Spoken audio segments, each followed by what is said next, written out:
Some of the most basic teaching in healthcare amounts to survival rules for avoiding and dealing with common everyday issues.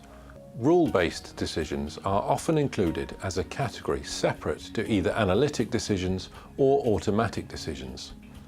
They consist of the conscious application of a rule that is usually imposed from outside, rather than derived by the individual. The decision process involves fitting the situation to the appropriate rule and then applying it.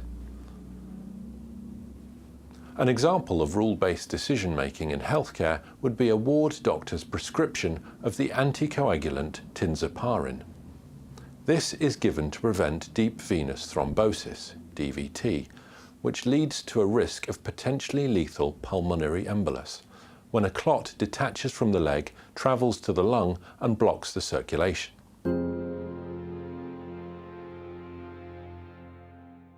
The problem with rule-based decision-making is a lack of flexibility.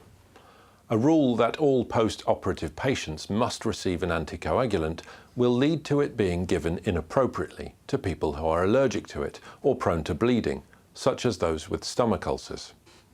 Here is a dramatic example of this problem.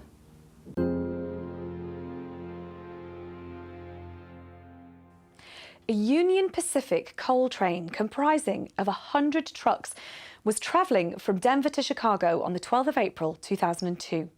The 57th truck had an axle bearing fail and overheat, which caused it to derail. The crew noticed smoke and sparks and stopped the train to investigate. The faulty truck was about half a mile behind the engine, and by the time they got to it, the wooden bridge that the train had stopped on was on fire. They uncoupled as many of the trucks as they could from the burning section, leaving 6 trucks to fall into the creek as the bridge burned. No one was hurt, but total losses were estimated at over $2 million, $250,000 for the trucks and more than $1.5 million for the bridge. Union Pacific had a rule to stop a train immediately if an axle bearing failed. A very sensible rule, but following it to the letter with a white-hot bearing over a timber-constructed bridge that had been recently creosoted was not a good decision. Both the axle bearing and tinzaparin situations can be accommodated in rule-based decisions by incorporating exceptions into more complex protocols. But this is not ideal either, as rules then become cumbersome, slow to apply and difficult to remember. Nevertheless, rules, guidelines, policies and protocols have found increasing favour since the 1990s and now exist in abundance in healthcare, at least on paper, bringing 2 further problems: a gap between the rules on paper and what happens in practice, and making protocols flexible enough to allow for varying situations, such as the stomach ulcer we mentioned earlier.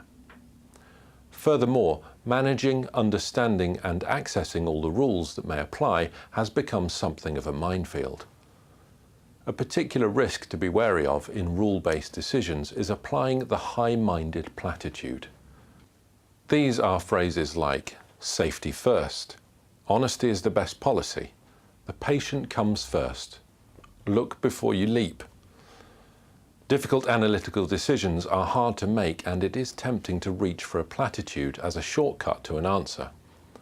Platitudes do not represent universal truths, but rather frequent opinions in fairly straightforward situations. Situations to which they are directly applicable are generally easy to resolve. If you are reaching for a platitude because the decision is hard, it's probably not appropriate. The limitations of rule-based decisions lead us to suggest that they should be seen not as a separate category of decision, but rather as options for analytical decision-making. When presented with a rule-based decision, consider the steps of assessment, options checking, project and decide, and review. Applying the rule is one option.